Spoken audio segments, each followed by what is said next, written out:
Welcome to SIS group of education. तो मैं पहले आपको बता देता हूँ, ना मैं कोई राजनेता हूँ, ना मैं कोई पत्रकार हूँ और ना ही मैं कोई आतंकवादी हूँ। जो भी चीज़ें हैं जो देश में चल रहा है और मणिपुर जल रहा है, तो उसी के लिए हमने अपनी स्टडी करी और उसको दिखाने वाले हैं। तो समझिएगा कि मणिपुर में देश जल रहा है और हमारे देश की बहरी गूंगी सरकार शांत बैठी है, जिसमें हमारी छोटी सी छोटी बात पर बोलने वाले प्रधानमंत्री जी, हर बात को सोशल मीडिया पर शेयर करने वाले, हर बात को सोशल मीडिया पर बताने वाले प्रधानमंत्री जी भी इस दर्दनाक घटना से शांत हैं। तो सवाल मेरा प्रधानमंत्री जी से बाद में है, पहले मेरा सवाल आप लोगों से है, क्या ये जो मणिपुर में हो रहा है क्या ये सही हो रहा है? तो इसके बारे में हम आपको कुछ जानकारी लेकर के आए हैं, वो जानकारी हम आपको बताएंगे। तो वीडियो पूरा देखिएगा, अगर वीडियो देखने की हिम्मत नहीं है तो आप स्किप कर सकते हैं। चलिए, तो मणिपुर के बारे में बताते हैं। मणिपुर कहाँ से, किस तरीके से। जो मणिपुर में अगर हम बात करें तो मणिपुर भारत में पूर्वोत्तर राज्य में है। कहाँ पर है? पूर्वोत्तर राज्य में, जिसमें 16 ज़िले हैं। मुख्यतः जो वहाँ पे भाषा है मैतेई भाषा, जिसे मणिपुरी भाषा बोलते हैं, वहाँ पे वो बोली जाती है।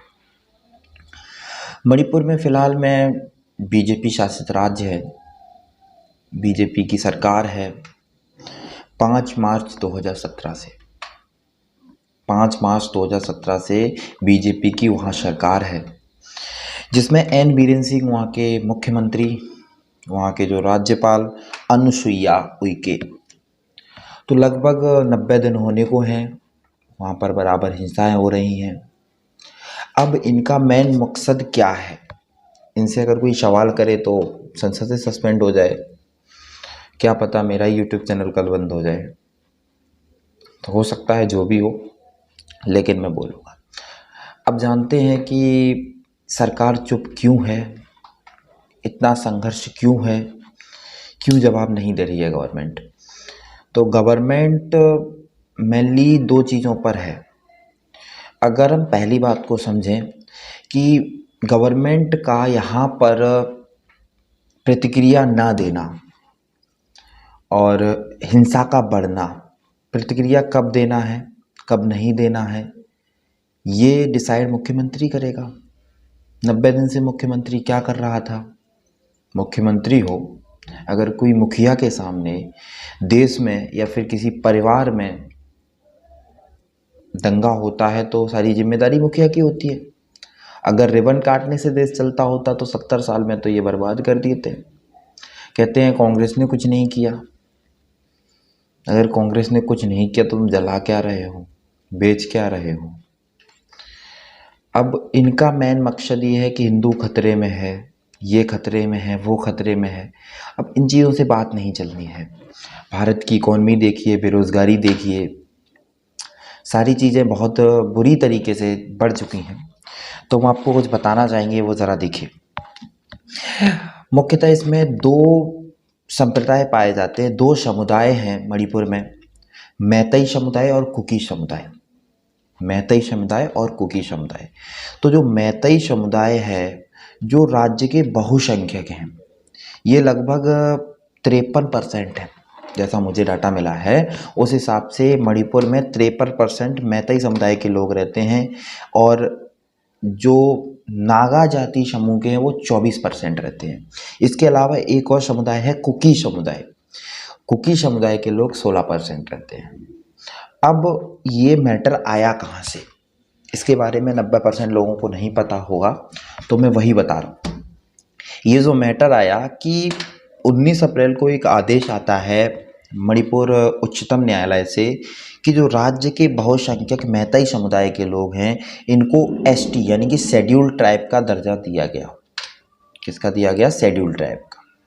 जब शेड्यूल्ड ट्राइब का दर्जा दिया गया तो उसके बाद में जो कुकी समुदाय के लोग थे वो उन्होंने उसका विरोध किया, अच्छे तरीके से विरोध किया। विरोध के बाद लगभग 3 महीने से वहाँ पर बहुत ज़्यादा दंगा हो रहा है। दंगे होने का मुख्य कारण यही है और इस पर सरकार का प्रतिक्रिया ना देना बहुत ज़्यादा निंदनीय है और सरकार को एक्शन लेने से अब क्या होना है, क्योंकि पूरा तो मणिपुर जल चुका है।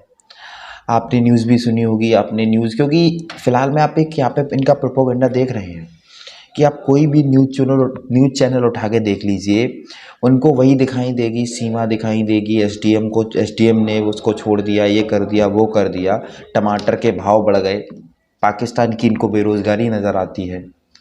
इनको मणिपुर नहीं दिख रहा। मणिपुर के सवाल पूछोगे राजस्थान को सामने लेकर के आ जाएंगे।